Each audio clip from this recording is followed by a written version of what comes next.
So I'm going to go through Thrasymachus's speech with Socrates, or Socrates with Thrasymachus. Starts at 336b. I'm using the Balboa translation, and the link should be there in the description. And on the one hand, while we were conversing, Thrasymachus had often tried to rush in between us to lay hold of the Logos, or discourse. But then he was prevented by those who sat by him who wished to hear all of the Logos. But on the other hand, as we paused and I had said these things, he could no longer keep quiet. So he gathered himself up and leapt on us like a wild beast, as if to tear us to pieces. So Polemarchus and I were alarmingly struck with fear. Then, as he roared into the middle of us, he said, "What nonsense have the both of you been maintaining all along, O Socrates? And why do you play the fool? But if indeed you really want to know what the just is, do not go on like that, by only asking questions and then disrespecting answers, whatever anyone may say." So he's saying, there's, pardon me, Socrates and whoever it was he's talking to. And then you have this idea, oh, this is Thrasymachus, and I just wanted to get this description right because it is interesting how it starts off. He's often trying to rush in, so he's been trying to rush in the discussion previously, to lay hold of the discussion.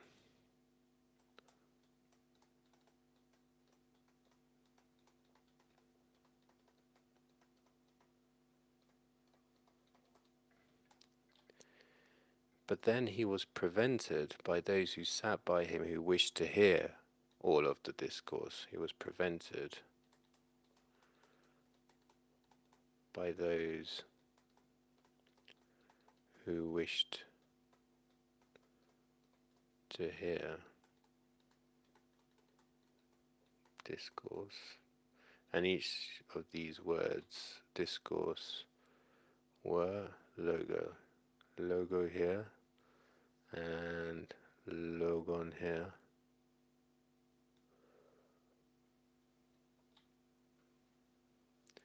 But conversing is dialegomenon.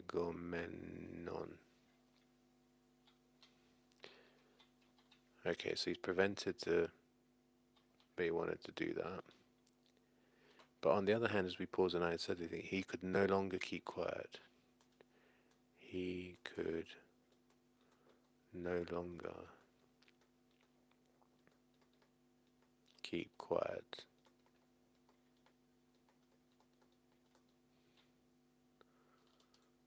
So he gathered himself up and leapt upon us like a wild beast, as if to tear us to pieces. Leapt upon us, upon, as if, oh, sorry, like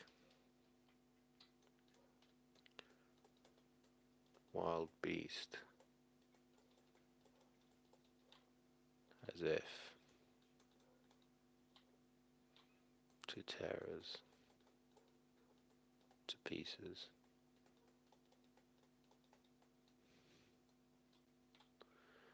So Polemarchus and I were alarmingly struck with fear. So this side, alarmingly struck with fear.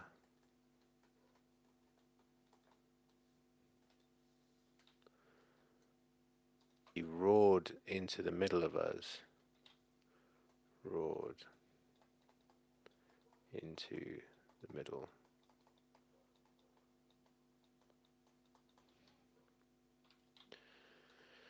And then onto the discourse. What nonsense have both of you been maintaining? And why do you play the fool to each other by one mutually giving way? So this is a dialogue. then you say something, and then it goes here. You say something, then it goes here. You say something, then it goes here. You say something, then it goes there. And you're mutually giving way.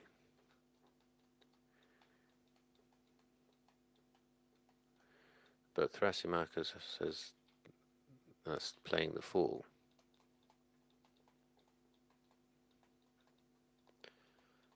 Right. If indeed you really wanted to know what the just is, do not go on like that by only asking questions and then disrespecting their answers, whatever anyone may say. So that's one problem. The second problem is that he's saying so and so is asking a question and he's giving a response, and then he is just disregarding.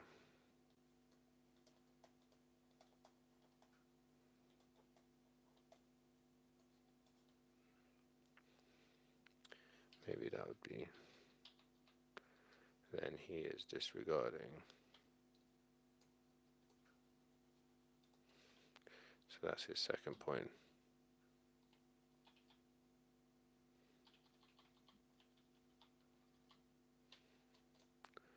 You do know that it is easier to ask than it is to answer. So easier to ask than to answer.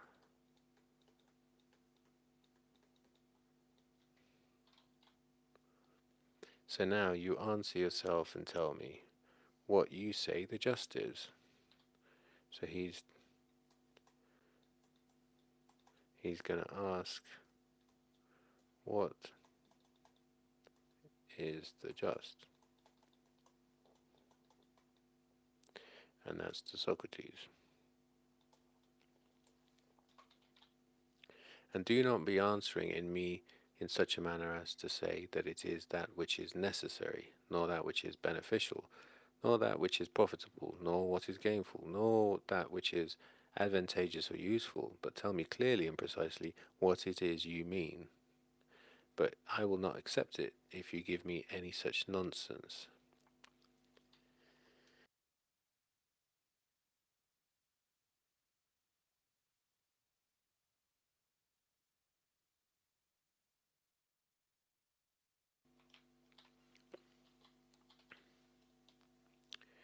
So he's given conditions to the answer given. So he's given a list of conditions.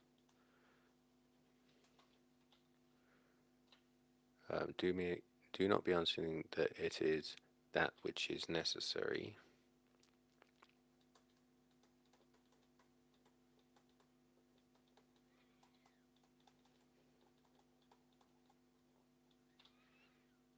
Nor beneficial.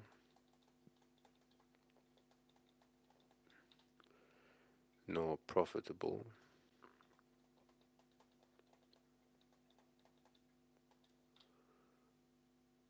Nor gainful.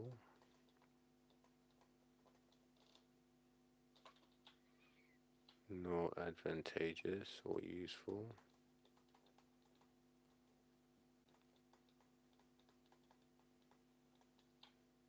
But tell me clearly and precisely what it is you mean, but I will not accept it if you give me any such nonsense. So then going back to Socrates, I was panic struck on hearing this. So this side here, panic struck.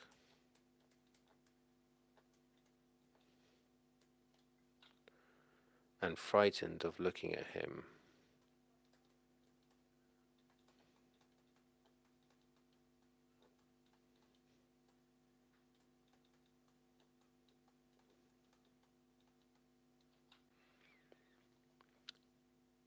And it appeared to me that I would have been dumbstruck if I had not seen him before than that man saw me. Right, dumbstruck. If he hadn't seen him before.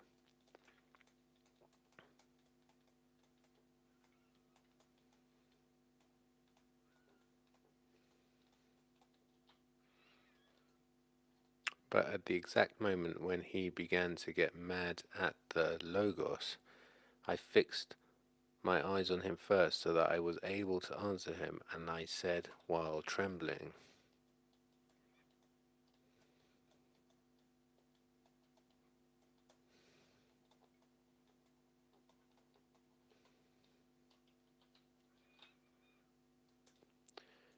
so this is how you deal with someone that makes you feel um, scared, basically. So you're trying to have a conversation with someone, trying to follow the merits of the conversation, trying to stick to what it is that people are saying, and someone then barges in like a wild beast, interrupts you, and causes you to be alarmingly struck by fear, makes you tremble, makes you frightened.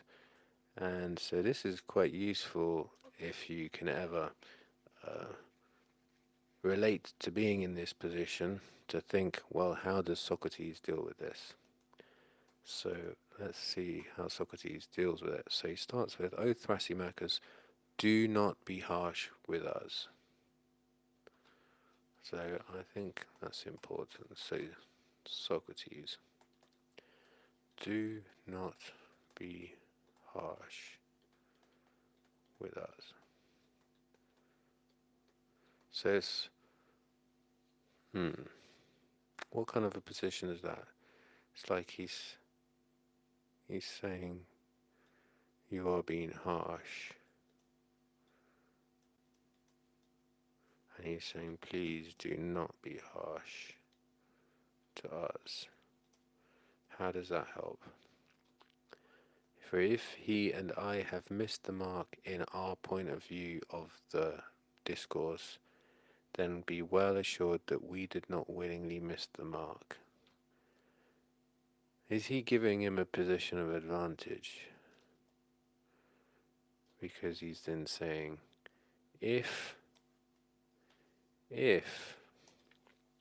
missed the mark, so if, wrong, done something wrong, if done something wrong, and that is Socrates, if Socrates has done something wrong, and whoever he's talking to, I can't remember who it is, in our point of view of the Logos, then be well assured we did not willingly. Be assured that it wasn't not willingly. So it's almost starting off from the position that he's wrong. Do not be harsh with us for being wrong, because if we're wrong, we're not doing it willingly. But I think it's building up the guy who's coming in who thinks he's right. It's not disagreeing with the position that he thinks that you're wrong. So you have this person rushing in, angry at what's being said, and instead of saying no, you're wrong, he's saying don't. Oh well, you must be onto something. Don't don't be harsh with us, because like if you've seen something and you probably have, and we've done something wrong, well, just don't be harsh with us because we haven't done it on purpose. For you must certainly not think that if on the one hand we were searching for gold, that we would not willingly be mutually giving way to each other in the search, and from that point on utterly destroy our chances of finding it. Right, so if they're looking for gold,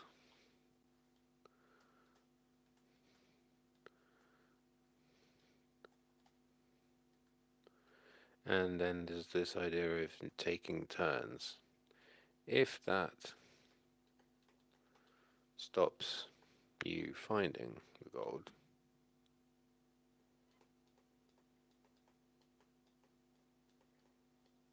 then wouldn't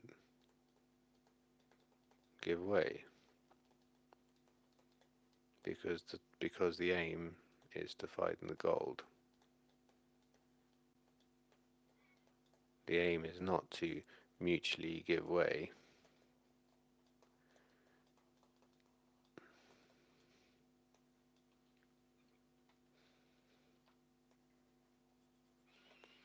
Therefore, they're doing whatever it takes to find the goal. If that ends up being the right thing to find the goal, if that is good, then they'll do it. If not, they won't.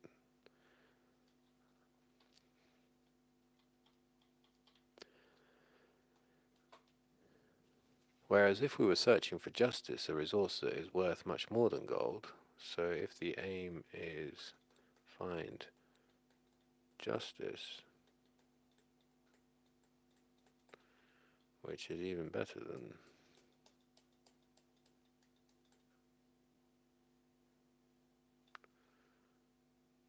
it's better than gold.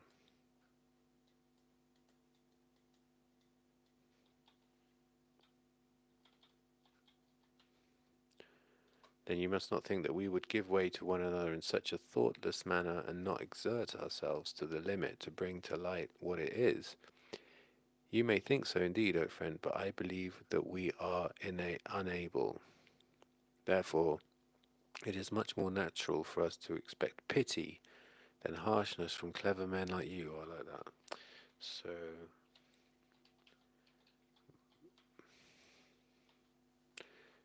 much,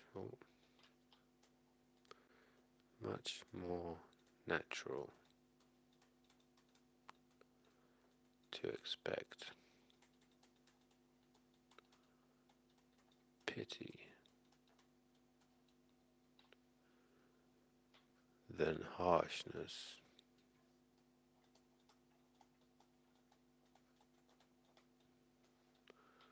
from clever men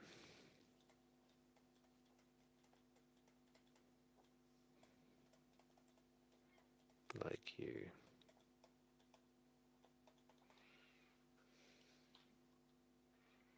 So again, he's building him up, taking as the starting point wherever Thrasymachus is at. So he's not saying anything to contradict him, but by following what he's saying, he's appealing to him to change his behavior on the basis that what he's thinking is correct.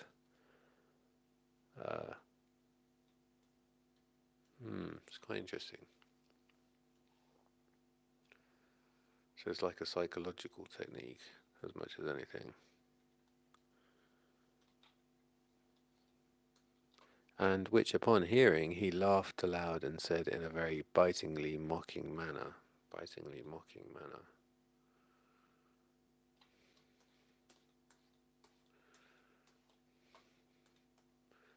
Bitingly mocking manner.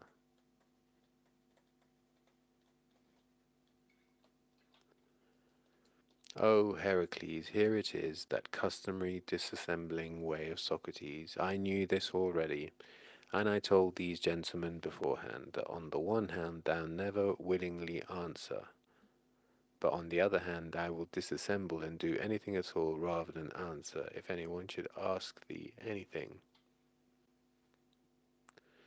So he won't, the accusation is no answers.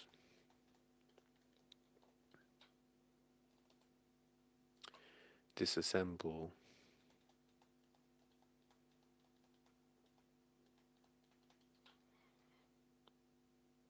and do anything but answer.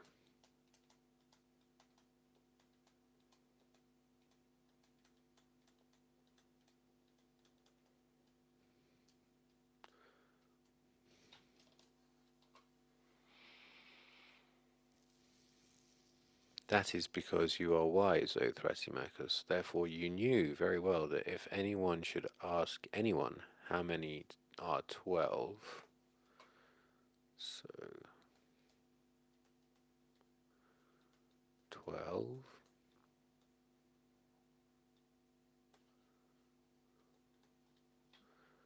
and then you told them beforehand, do not say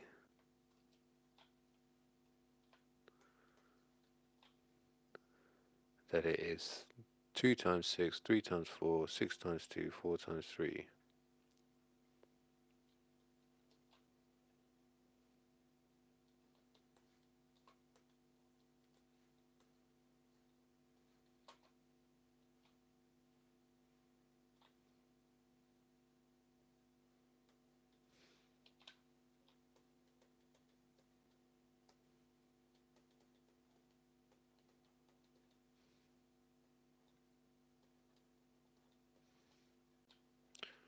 not?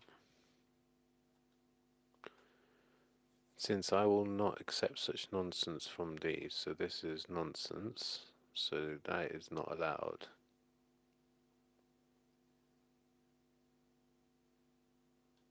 So he's saying that is not allowed.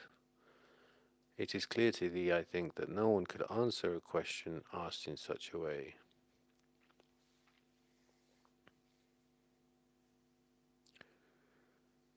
Whereas suppose one said to you, what do you mean, Thrasymachus? Must I give none of those answers which you forbade, not even a surprising one, if one of them happens being true? So what if, let's say, what if that ends up being true?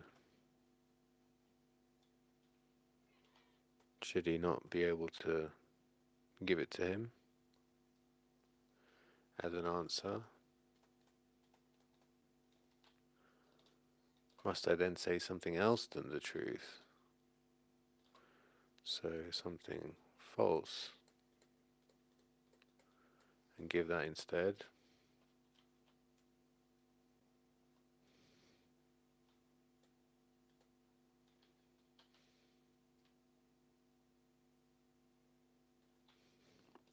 Or what do you mean? What would you say to this person?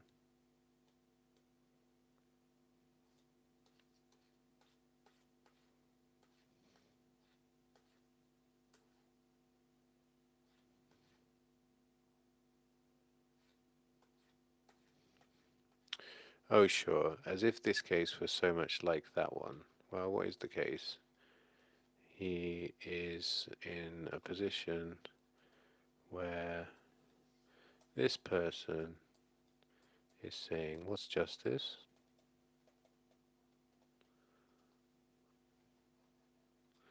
And then this person is to answer, but he's been told that he's not allowed to say it's, I don't know, beneficial, advantage.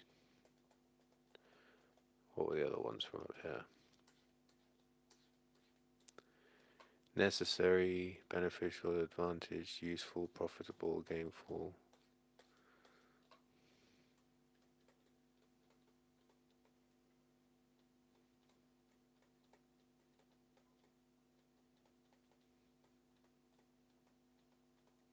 So he's not allowed to give any of those. But what, let's say, if some of them are right? That's the same as analogous to that.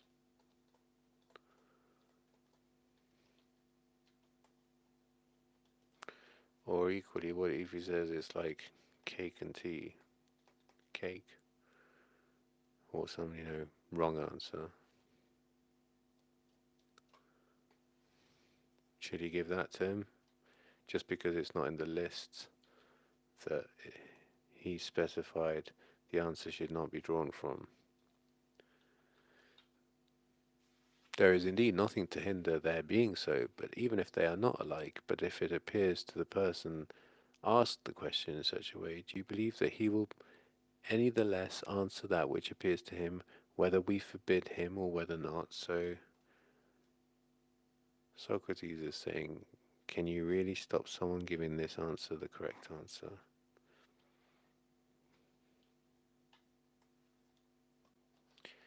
And same here, can you really stop? Is that what he said? Do you believe that he will any the less answer, wants to answer what? What appears to him?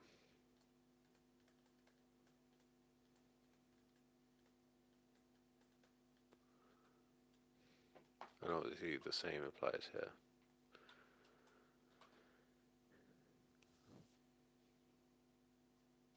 Then are you going to answer in this my way or in any other way? Or in another way? Will you answer in one of the ways which I forbade? I will not be surprised if it appears so to me upon consideration. So Socrates will give the right answer even if it's the one forbidden. What then if I show you an answer concerning justice, different from all those, and better than them? Ah, so now Thrasymachus is saying he's got an answer for justice, and he wants to pass it on to Socrates.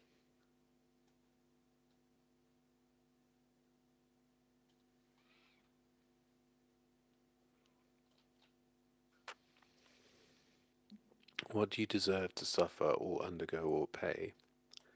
What else than the very thing that is proper for one to experience who does not know?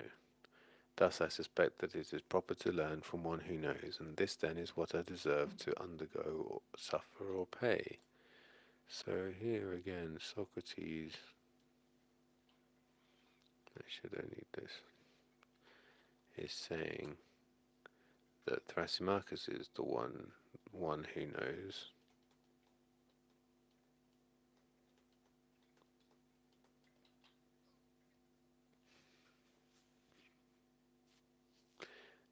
and doesn't know. And he says there'll be an experience. Well, the very thing that is proper for one to experience who does not know. Thus I suspect it is proper to learn from one who knows, so he will experience learning.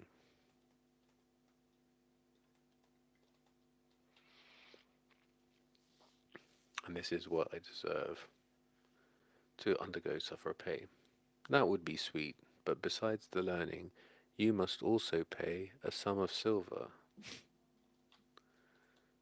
Uh, so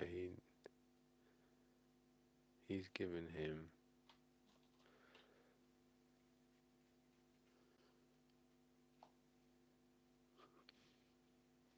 He's gonna get learning, but he also needs to give.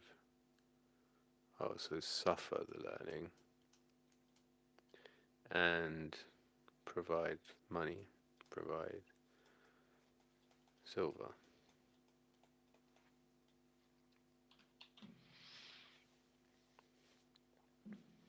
In that case, whenever I have it, Glaucon, but it is here. If it is for the sake of silver, O Thrasymachus, speak then, for we will all contribute for Socrates. Oh, yeah, sure. So that Socrates may be up to his usual practice, I suppose, of answering nothing on the one hand, but on the other hand, of taking up the argument when someone else answers, and then refutes it. How then could anyone answer, O best of men, if in the first place he does not know nor says he knows, and in the second place if he is forbidden to give any notions he may think about them, and by a man who is not thoughtless?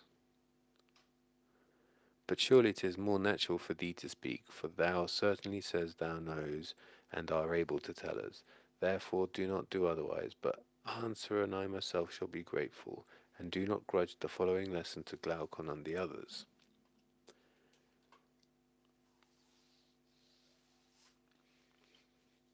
How could anyone answer, O best of men? So he's still calling them O best of men.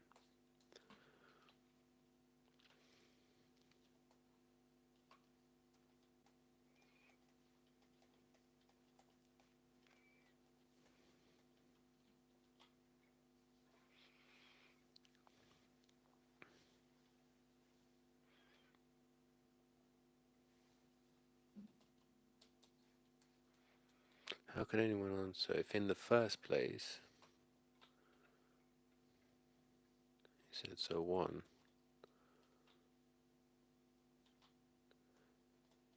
he does not know,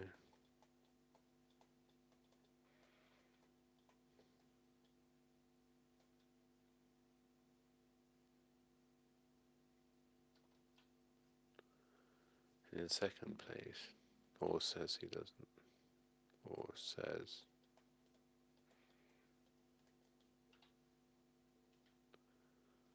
he does not know.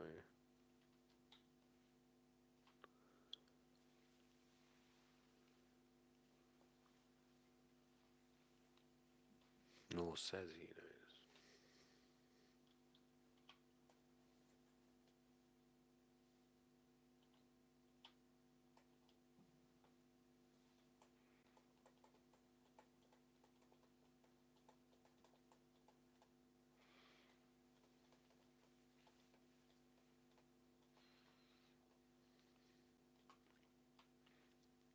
And in the second place, if he is forbidden to give any notions he may think about them,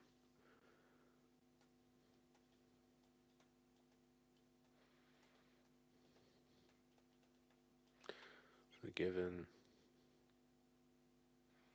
to give notions.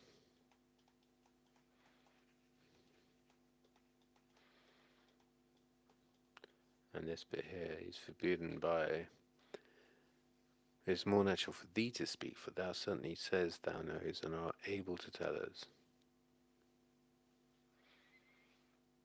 Therefore, do not do otherwise, but answer, and I myself shall be grateful. Thou certainly says thou knowest and art able to tell us.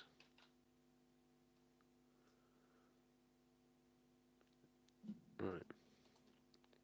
Therefore, do not do otherwise, but answer, and I myself shall be grateful, and do not grudge the following lesson to Glaucon and the others.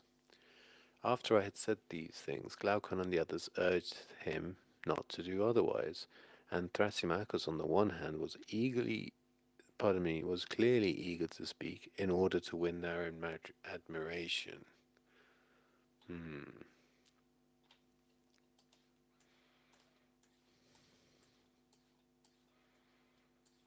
So, clearly eager to speak in order to win admiration.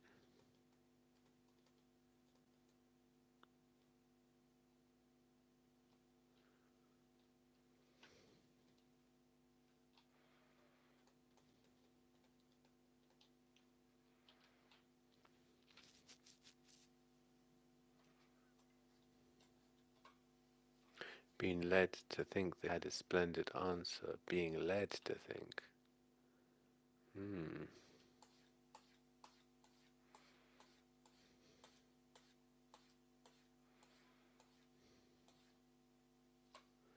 So he's been led by someone, thinks he's got a splendid answer.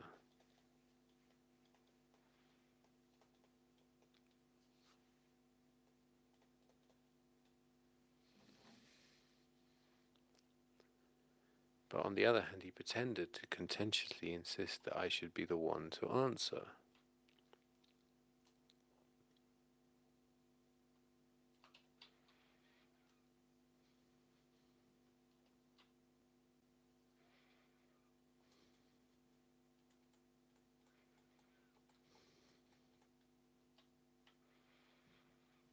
Being led to think he had a splendid answer.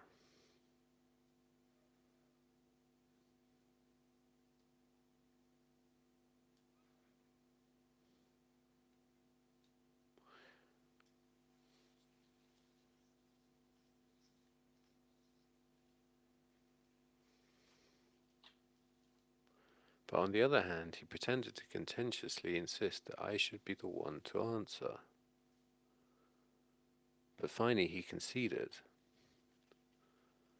So what, is there a question of who wants to speak? So there's either Thrasymachus, who's eagerly to speak, because he thinks he's got a splendid answer, but on the other hand he's pretending to contentiously insist that I should be the one to answer.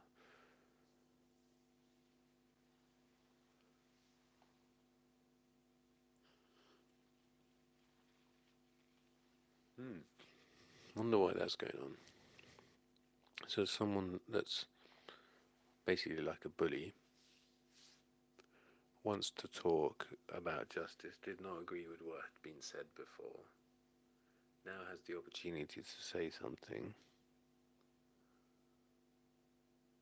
wants to win admiration by what they say,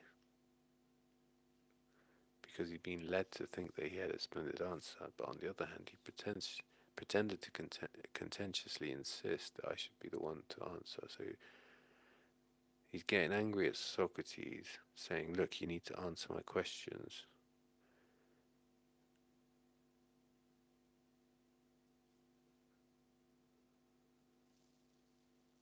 Because you've got a splendid answer.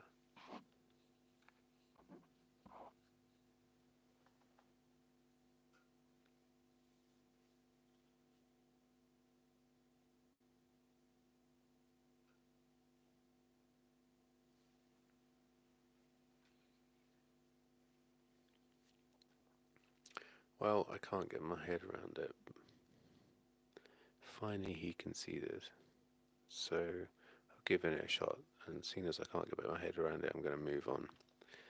There you have the wisdom of Socrates. On the one hand, he himself is unwilling to teach, but on the other hand, he goes about learning from others, and he is not even grateful for having been given these things. Ooh, he is not even grateful for having been given these things. Ooh.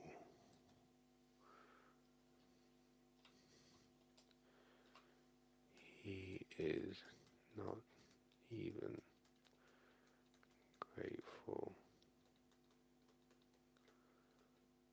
for having been given these things.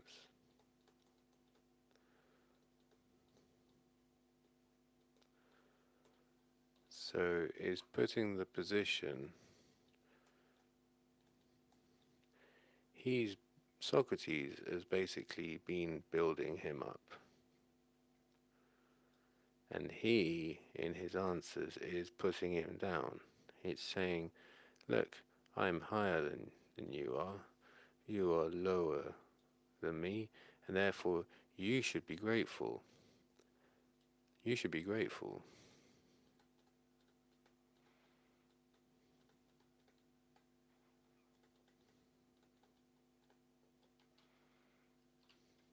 But why can't I understand this bit before? After I said these things, let me give it one more shot. Glaucon and the others urged him not to do otherwise. And Thrasymachus, on the one hand, was clearly eager to speak in order to win their admiration, being led to think that he had a splendid answer. But on the other hand, so he wants to speak, but he's pretending to insist that Socrates should speak. So he's saying you should speak, but actually he wants to speak. So how does that work? T wants to speak, but pretends that he wants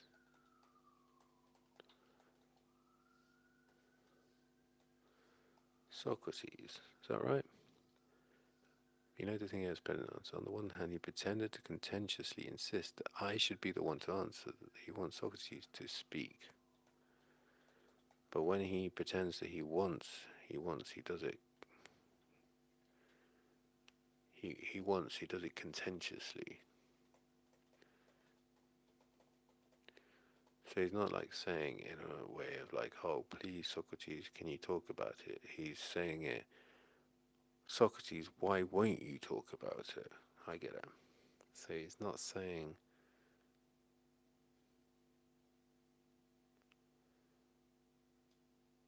please talk about it to me.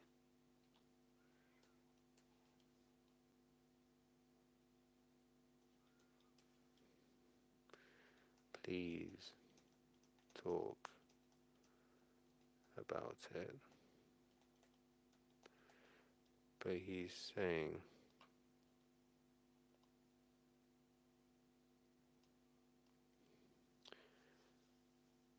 that he is refusing. Yeah. You are refusing to talk about it.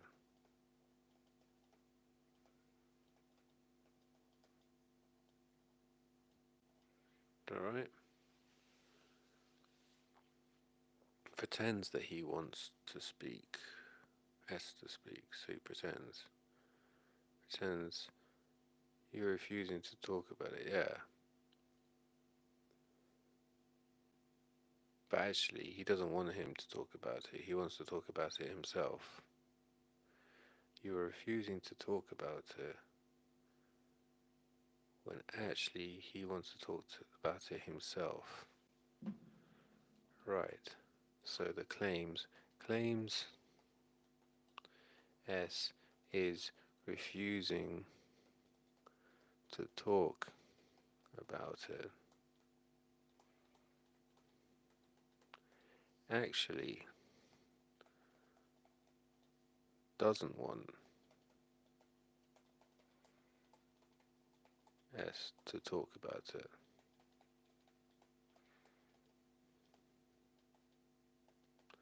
And also actually wants to talk about it.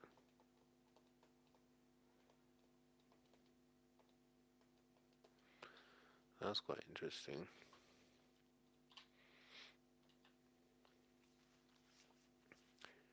Finally he conceded. Finally he conceded.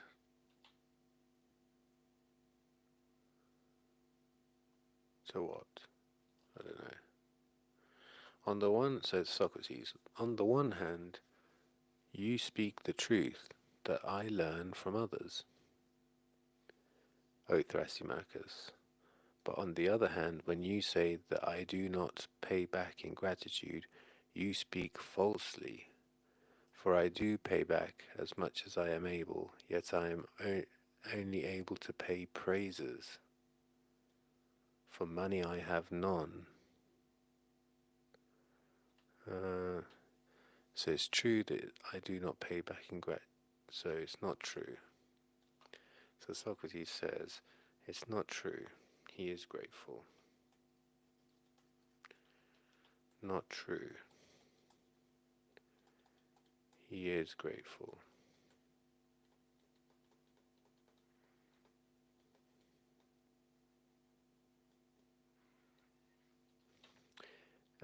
And I pay back as much as I am able. Yes, I'm only able to pay praises. Pays back as much as he is able. Which is praises. Wow.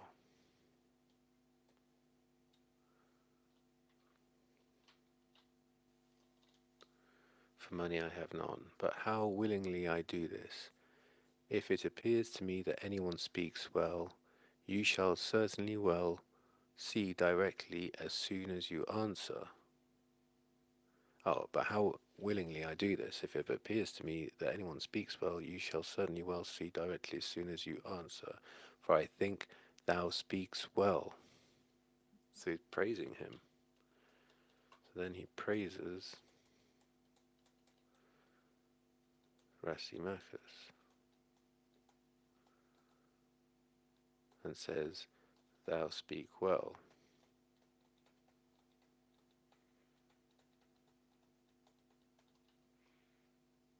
So is that a lie? In any case, he's willing to give the praise.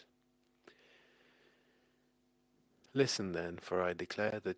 Okay, so now he's going to say, I declare the just to be nothing else than what is advantageous for the stronger. So that's his argument. 338C. Listen then, for I declare the just,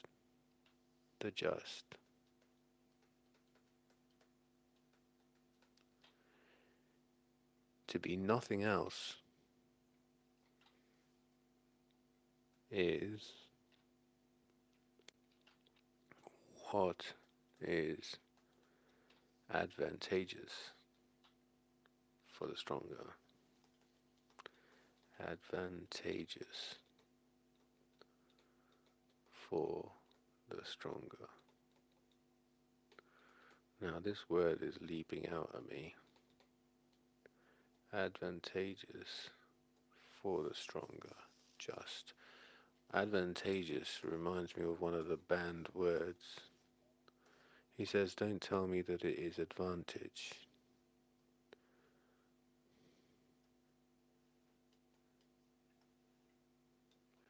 See later. Advantageous. Answer by Thrasymachus. Although yes, he does add for the stronger. Just is what is advantageous for the stronger. Why do you not praise that? Because you will not. If first I may indeed learn what you mean, for I do not know that presently. So he hasn't praised that. He said he would praise anything that he speaks well. He hasn't praised that, so he wants praise for saying this. But Socrates is like, I'm going to praise it once I understand what you mean. So what does he mean? You declare that which is advantageous for the stronger to be just, that which is advantageous for the stronger to be just. And what in the world do you mean by that, O Thrasymachus? For surely you cannot possibly mean the following, that if Polydamas, the all-around athlete, is stronger than us, and if a diet of beef is advantageous to his body, then this diet belonging to that man is also an advantage, and at the same time is just for us, the weaker. Right, let's see what he means by this. So you have a big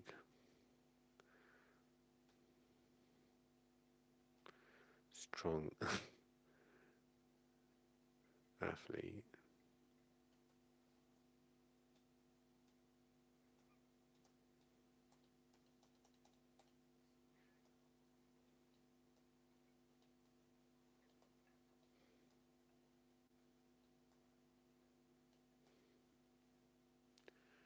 So what's his name?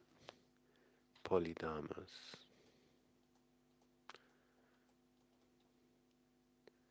And he's got a diet of beef.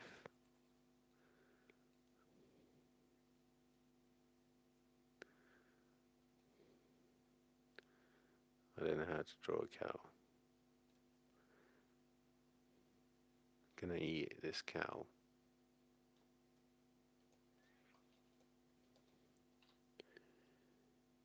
And he is stronger than, oh, he's stronger than Socrates or Thrasymachus and whoever.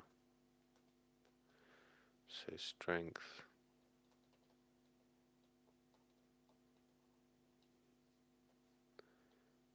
is high, weak.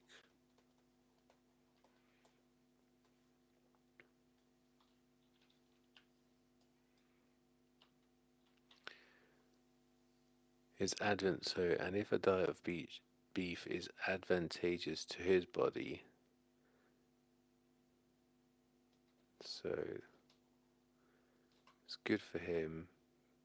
Just, what was it? The just is what is advantageous for the stronger. So if it's, so beef is advantageous for him, and therefore it's just to eat beef, and therefore, so just is advantage for stronger.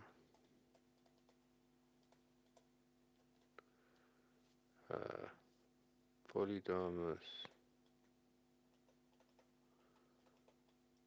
takes advantage from beef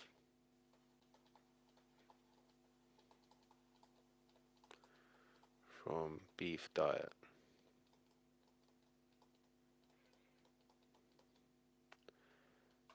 Therefore, beef diet is just.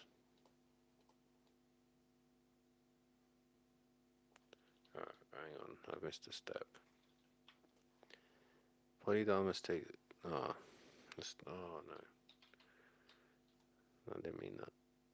Okay, so just is advantage. The just is advantage for the stronger. Polydamas takes advantage from a beef diet. Polydamas is the stronger. Is stronger. So it implies that beef diet is just. And then he's saying, just for us, the weaker. So just is for all, or applies to all.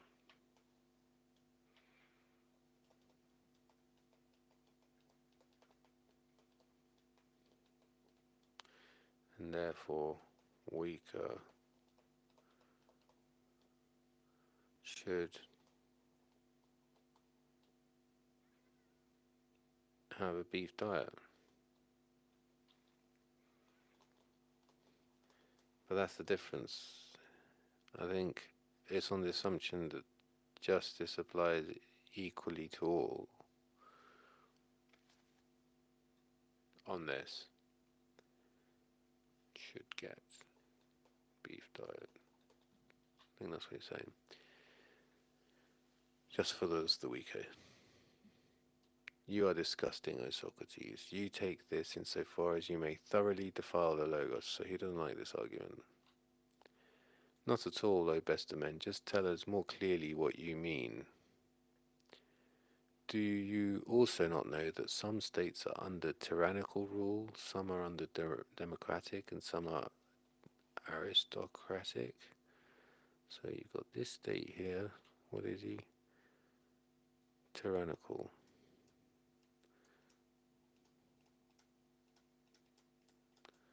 Then some under a democratic rule.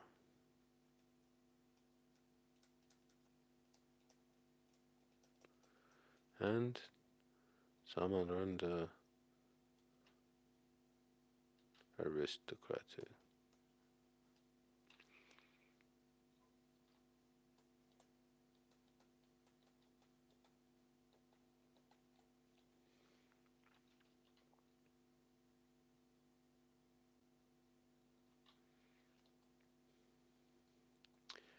How could I not? So this is rule.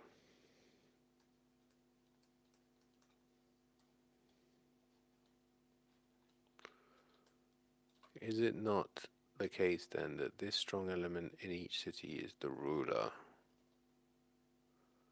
Yeah, very much so. Thus, each ruling element establishes those laws for the advantage of themselves. On the one hand, a democracy establishes democratic laws. Tyranny establishes tyrannical laws, and so on with the rest. Thus, in establishing them, they make clear that this, their own advantage, to be just for their subjects. So here, these are all the stronger because they are the rulers. And so they each have their own version of what is just. So they have a load of laws that are tyrannical, they have a load of rules and laws that are democratic, and they have a load of rules and laws which are aristocratic. And what do they do with them? Establish them, and they make clear that it is this, their own advantage, to be just for their subjects.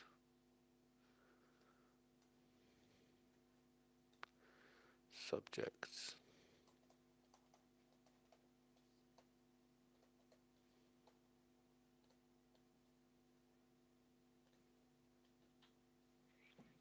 And that the one who goes outside of these laws, they shall punish correct as a breaker of laws and a doer of injustice. So, yeah. Punished if don't follow essentially what is the version of justice established by rulers.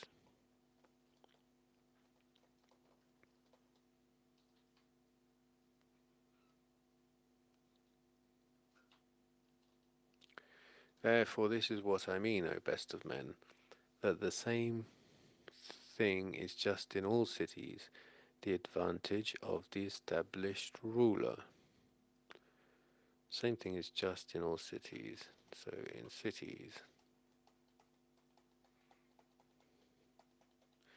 the just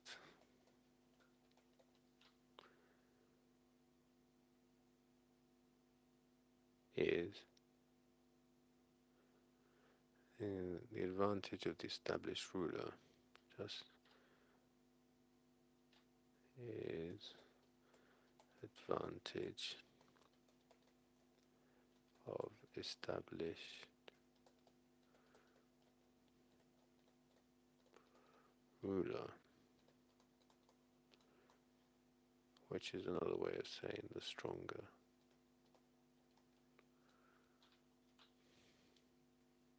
Thus this itself, I suppose, rules. Thus this itself, I suppose, rules.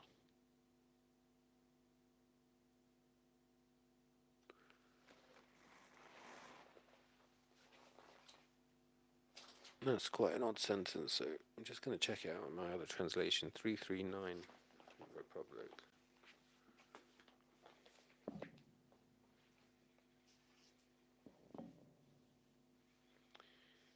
Each makes law to its own advantage. Democracy makes democratic laws, tyranny makes tyrannical laws, and so on with the others. And they declare what they have made, what is to their own advantage, to be just for their subjects. And they punish anyone who goes against this as lawless and unjust. This, then, is what I say justice is. The same in all cities, the advantage of the established rule. Since the established rule is surely stronger, anyone who reasons correctly will conclude that the just is the same everywhere, namely the advantage of the stronger. Thus this itself, I suppose, rules. Well, I don't see that in this other one. This then is what I say justice is.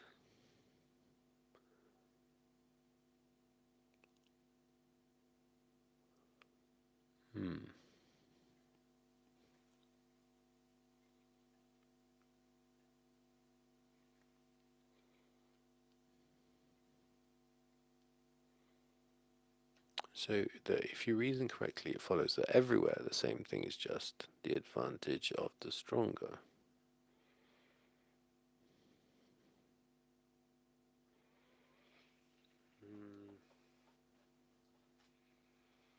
What do you mean by that? So it's kind of true that you have, those are the rules.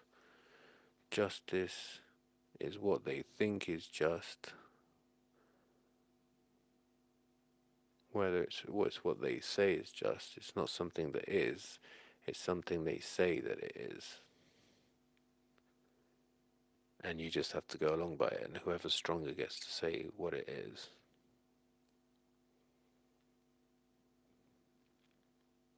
It's like saying there's no such thing as universal concept of justice. It's just each strong person come up with a version of it that suits themselves, and you call that justice.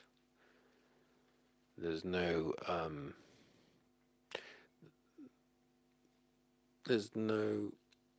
evaluation of the merits of it. Socrates, now I understand that which you mean, but whether it is true or not, I will try to learn. Thus, O Thrasymachus, on the one hand, you have also answered that justice is advantageous, yet you forbade that very answer to me. That's a bit contentious. So he was trying to praise him before, but now he's got him in the argument.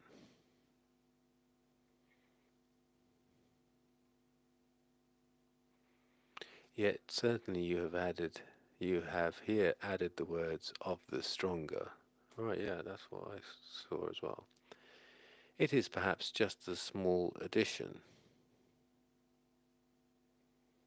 It is not yet clear whether it is not great, but on the one hand, this is clear that one must consider if what you say is true, for I also admit that justice is indeed an advantage. But on the other hand, since you add and say it is that which is the advantage of the stronger, I do not know, and so surely one must consider a way. This will be done. Now tell me, do you not also say that it is certainly just to obey the rulers?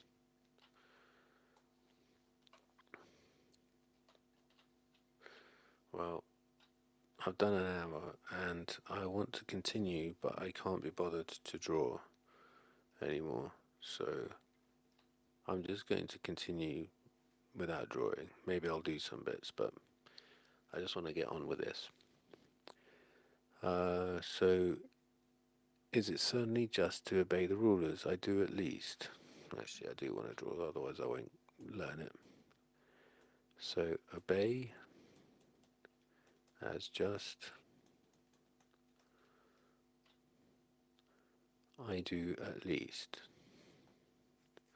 Then are the rulers in each city incapable of missing the mark, or is it also possible for them to miss the mark in some way? So yeah, these are the rulers. They give a version of what is just. The question is this right? Is this right? Or is it wrong? That's important because and I think Thrasymachus would say, you can't make that judgment. It's for them to say what's right and wrong. So, by definition, whatever they come up with is right and is just. But he answers, it is altogether possible for them to also miss the mark. All right, so what? So they could be wrong, but who cares? I think he'd say. It is altogether possible for them to also miss the mark in some way. Is it not the case then that when they undertake to establish laws, on the one hand, the laws are sometimes established correctly, but on the other hand, the laws are sometimes not established correctly? So he's trying to get him into agreeing that there's some universe. He's tricky, this Socrates. Socrates, I think this is me thinking this, but I think he's tricking Thrasymachus to agree in some universal right and wrong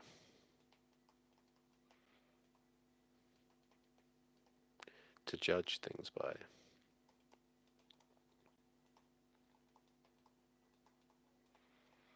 Because once you're in, then you can say that these are wrong and they should be right, and therefore you can't trust what their version is. These are the rulers.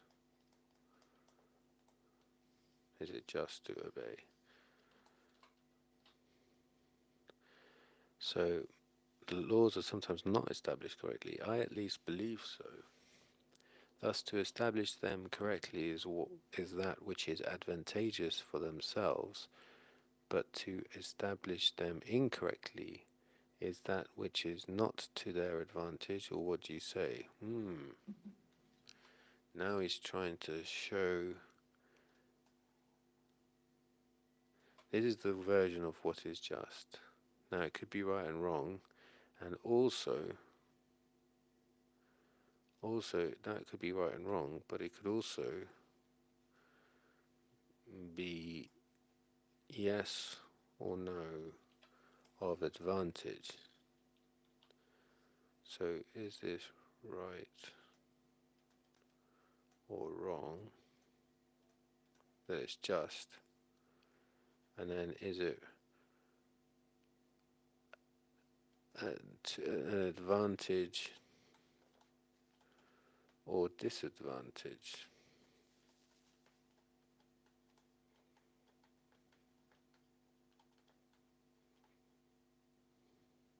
to the rulers who have made it. And Thrasymachus earlier was saying it is to their advantage because if they're democratic ones, they do democratic laws to suit them, and the same with the other types.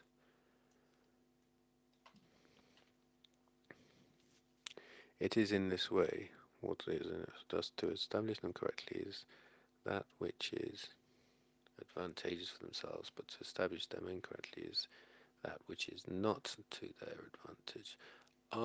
So he's then tying these up. Is it right or wrong in terms of it is advantage or disadvantage for them?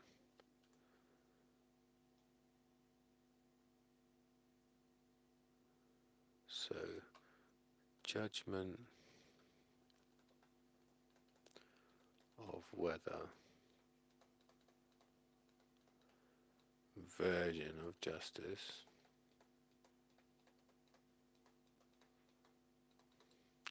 is right or wrong. So it's a more subtle argument than I thought because he's still accepting what Thrasymachus is saying. He's saying it is to their advantage. He's not saying it's not a universal right and wrong. It's a right and wrong by definition of what the rulers is to their advantage. So this is wrong. He's tricking. He's not tricking him. He's saying that by that logic, there must be a right and wrong if the aim is advantage, and if they miss the mark, sometimes what they do will be to their advantage, but sometimes it won't be to their advantage because they've got it wrong. But right and wrong, not in a universal sense. Right and wrong in the sense of what is advantageous for the rulers. Whether version of justice is right or wrong in terms of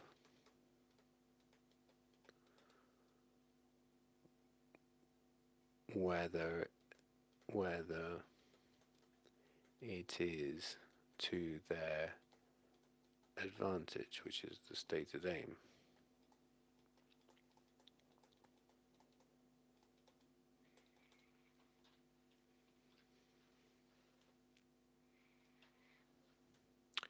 And he agrees with this. Thus, to establish them correctly is that which is advantageous to them, but to establish them incorrectly is that which is not to their advantage. True. Then whatever they may establish, those that are ruled must do, and this is that which is just. Yes. Accordingly, then, by your reasoning, it is just not only to do what is advantageous for the stronger, but also the opposite, that which is not advantageous to the stronger. Yeah. So if you have a ruler who gives you a version of justice, that usually is advantage. A ruler are giving justice J to some subjects S. That should be of advantage to the rulers, but the rulers sometimes, there's two scenarios. Scenario A, he's right. B, he's wrong. So, is it an advantage? If A, no, not an advantage. If B, if A, yes, it is an advantage.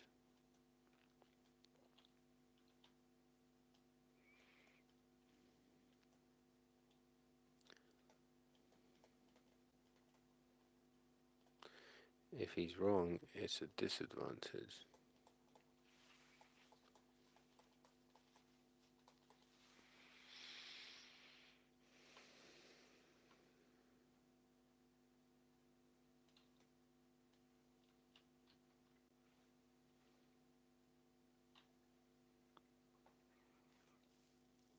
What are you saying? That which you said, I think at least, but let us consider it better. Was it not agreed that the rulers, when ordering their subjects to action, sometimes thoroughly miss the mark of that which is best for themselves, whereas on the other hand, whatever the rulers enact is just for those that are ruled to do?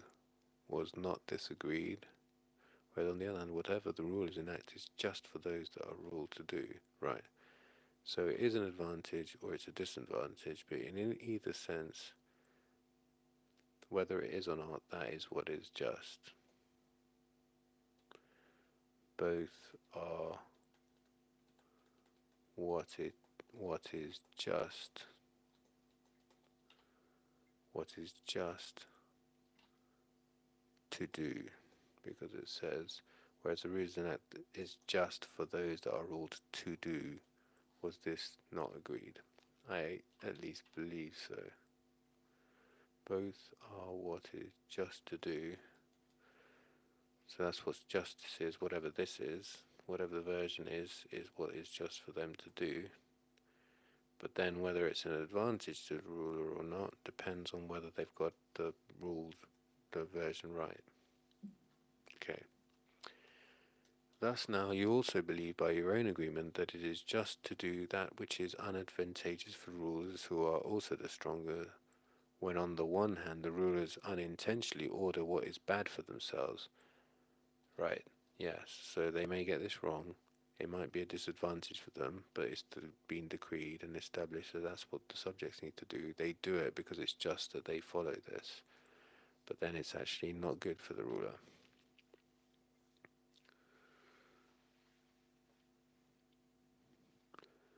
But on the other hand, it is just, you say, for the subjects to do this which those rulers have commanded. Therefore must it not be necessarily concluded, O most wise Thrasymachus, that at this time it is just to do exactly the opposite than that which you say, for without a doubt the weaker are commanded to do that which is unadvantageous for the stronger. The weaker are commanded to do that which is unadvantageous for the stronger. Yes, by Zeus or Socrates, that is indeed as clear as can be. Then Cleitophon said as he took his turn, if indeed you are to bear witness for him, and what need is there of a witness? For Thrasymachus himself agrees on the one hand that sometimes the rulers command that which is bad for themselves, but on the other hand it is just for those that are ruled to do these things. For they are compelled to do that which their rulers ordered, O Polemarchus, was laid down by Thrasymachus to be just. For he also laid down, O Cleitophon, that the advantage of the stronger was just. Then after laying down both these things, he agreed in turn that sometimes the stronger commanded the weaker, who are also their subjects, to do what was unadvantageous for them. Thus from these agreements the advantage of the stronger would be no more just than their disadvantage. Yes, I'm not stopping here because it's not saying anything different to this, basically. If you get it wrong, then although the subjects are compelled to follow this version of justice, it will be of a disadvantage to you because you don't know what's an advantage to yourself, basically. But he said that the advantage of the stronger was that which the stronger was led to believe to be to his advantage. This was what the weaker had to do, and he laid this down to be that which is just. But he did not say it in this way. It makes no difference, O Polemarchus, but if Thrasymachus now says that, let us take it from him that way. Right, but he said that the advantage of the stronger was that which the stronger was led to believe to be to his advantage. This was what the weaker had to do, and he laid this down to be that which is just. Is he now saying that then that the advantage of the strong was that which the stronger was led to believe to be his advantage? That he's not wrong on that?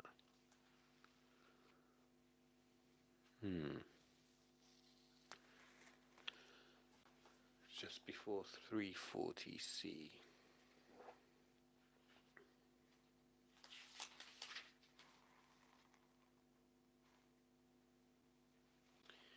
But I'm just checking in my other translation. But Cleitophon responded. He said that the advantage of the stronger is what the stronger believes to be his advantage. This is what the weaker must do, and this is what he maintained the just to be. That isn't what he said, Polemarchus replied.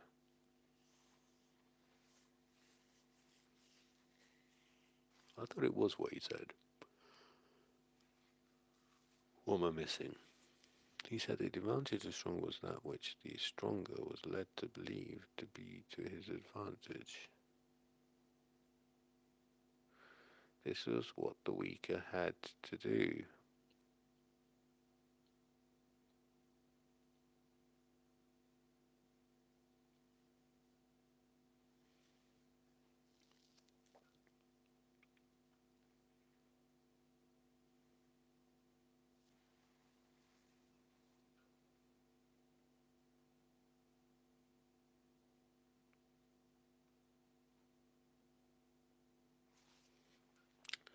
Well, I think I'm stuck on that one. So I'm going to move on. In fact, maybe that's a good place to stop. So 340C, I'll stop for another time.